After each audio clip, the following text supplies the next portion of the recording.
Halo petani sawit, jangan lupa dukung channel ini dengan cara like, komen, dan subscribe. Baiklah, untuk para petani sawit, di video kali ini saya akan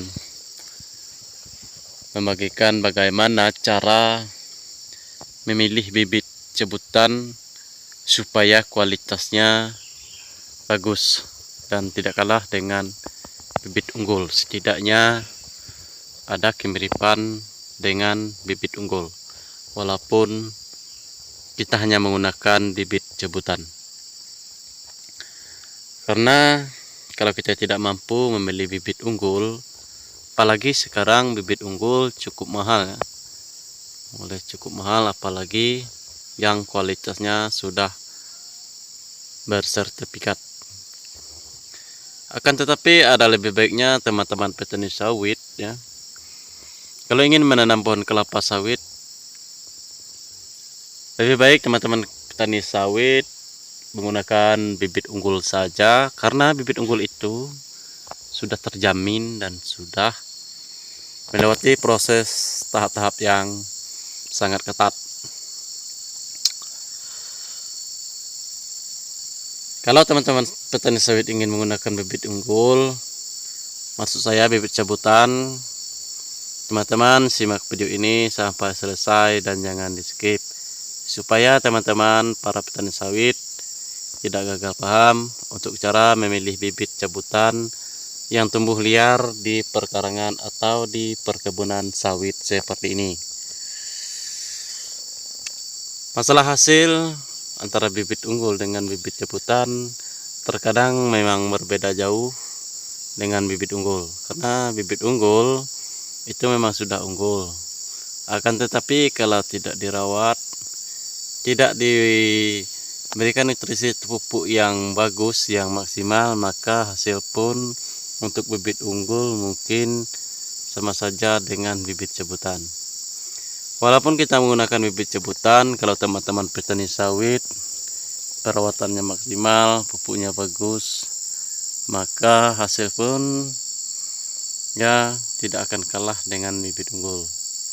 Nah, lalu bagaimana cara memilih bibit unggul?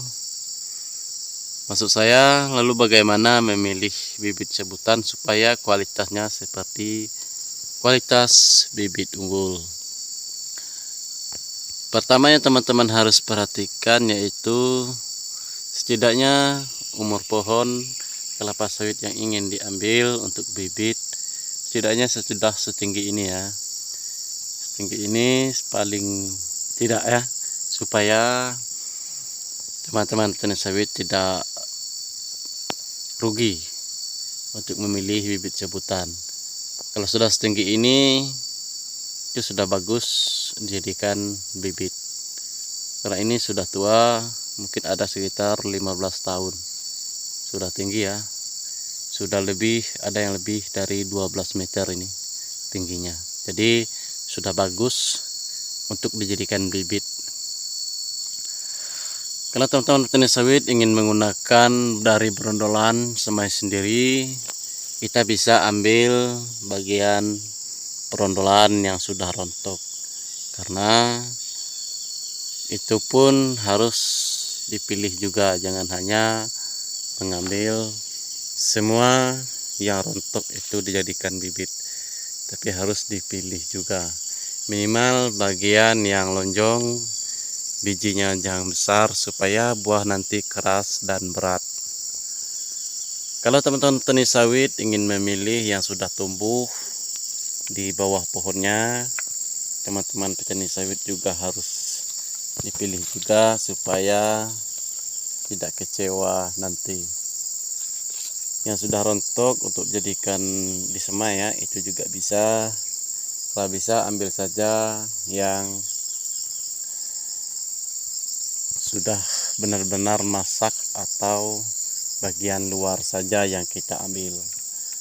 Nah, untuk bibit juga jangan teman-teman hanya asal ambil, teman-teman harus lihat dulu bagaimana keadaan batangnya dan bagaimana dasar dari bibit tersebut. Seperti ini, teman-teman tanya dulu apakah bibit yang kalian temukan itu berasal dari bibit unggul. Kalau teman-teman menemukan berasal dari bibit unggul, berarti bisa dijadikan bibit. Tetapi kalau berdasar asal bibit tersebut dari bibit cebutan juga, alangkah lebih baiknya tunda saja dan cari yang berdasarkan dari bibit unggul. Nah, kalau untuk yang sudah tumbuh liar seperti ini, apalagi sudah sebesar-besar ini, jadi tinggal kita pindahkan saja ke polybag ya. Kita cabut dan pindahkan ke polybag. Tinggal dipilih saja yang bagian bagus ya, yang bagus. Jangan cari yang kurus atau yang daunnya kusam, karena kalau kurus biasanya sering buahnya itu batangnya nanti kurus juga.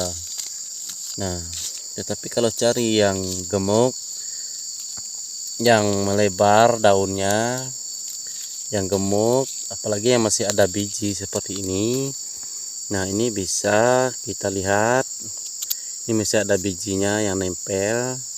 Jadi dari bijinya saja kita sudah bisa melihat kalau ini cocok dijadikan bibit, karena bijinya cukup besar dan lonjong seperti telur ayam atau buah melinju.